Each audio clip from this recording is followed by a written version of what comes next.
Hello everyone, and welcome to my presentation on DNS configuration using Linux. Today we will explore how to set up a DNS server using Bind, a widely used DNS software. So my team, myself Rakibul Islam Pranto, and my team is No Signal. I have three other members in my team, Rahmi Akhtar Tuli, Reshma Kakuli, and Kaji Nusrat Cynthia. I will walk you through the step-by-step process from installation to testing, ensuring you live with a solid understanding of DNS server configuration. So let's begin. So first we will discuss about what is DNS and what does DNS mainly do. So DNS refers to domain name system, is a system that translates human-friendly domain names into IP addresses that computers use to identify each other on the network. DNS can be thought as the phone book of the internet. It matches names to numbers, so we don't have to remember the numerical IP addresses of websites. Now let's jump that what does DNS do? So DNS configuration involves setting up and managing DNS records for a domain. So there are 6 types of record we will discuss. These records include address record, that is represented by a record that maps a domain name to IPv4 address. There is another record that maps a domain name to IPv6 address that represent AAA record. There is a CNAME record, canonical name. There is an AMEX record that refers mail exchange, direct email to a mail server, TXT record, and NS record that represent name server specifies which DNS server is authoritative for that domain. Now we are approaching our main thing, that is configuring a DNS server with Bind and Linux. I have previously told that Bind is one of the most widely used DNS servers on Linux and Unix systems. So configure the DNS server in our system, we will first install Bind. We are installing the essential software needed to set up and manage our DNS server. So I have previously told that Bind9 is the most common DNS server software, and NetTools that provides utilities like ifconfig to manage network settings. After running the installation command, we are encountering a series of lines indicating that the download and installation of the Bind packages. Once the installation completes, there should be no error confirming that Bind and network tools are installed properly. Now we are running ifconfig to check the current IP addresses and configuration of our server. After entering the ifconfig command showed display details about our network interfaces. Look at the inet field to get our server's IP address, which will be used in later configuration. Now we are navigate to Bind configuration directory. For that we are using the command cd/etc/bind.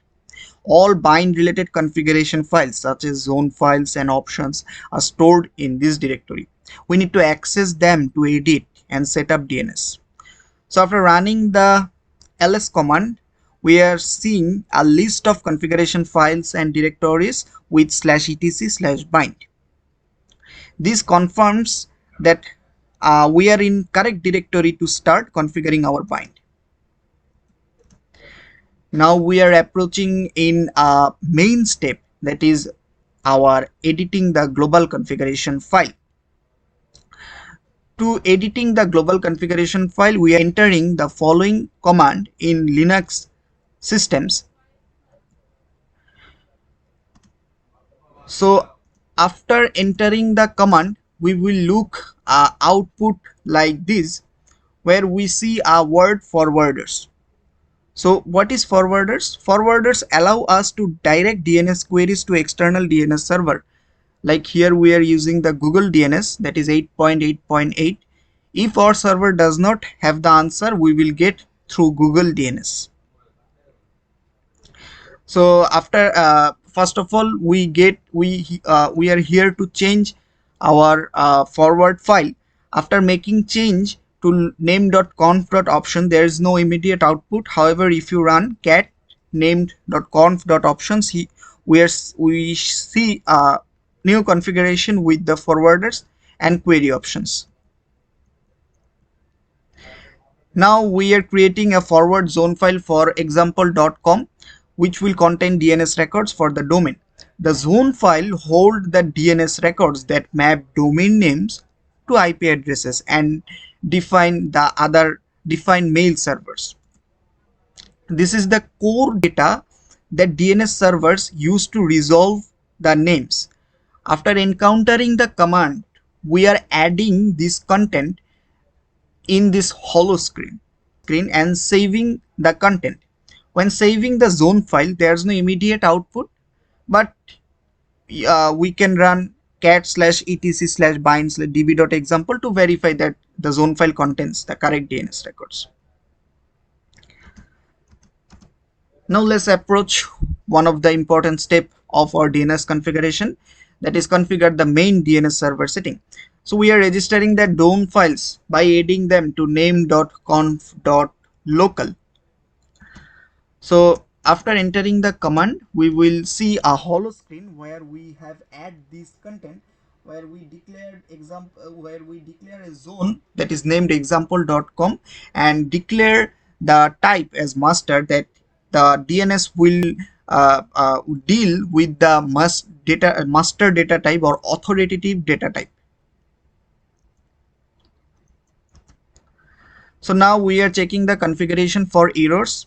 Any kind of problem is with our DNS server. So here's the output after entering the command. And now we will restart our bind service to apply the configuration that we have changed. After that, we will check our bind service status. For that, we are entering the command sudo systemctl status bind9. It will show that whether the bind is running properly or not.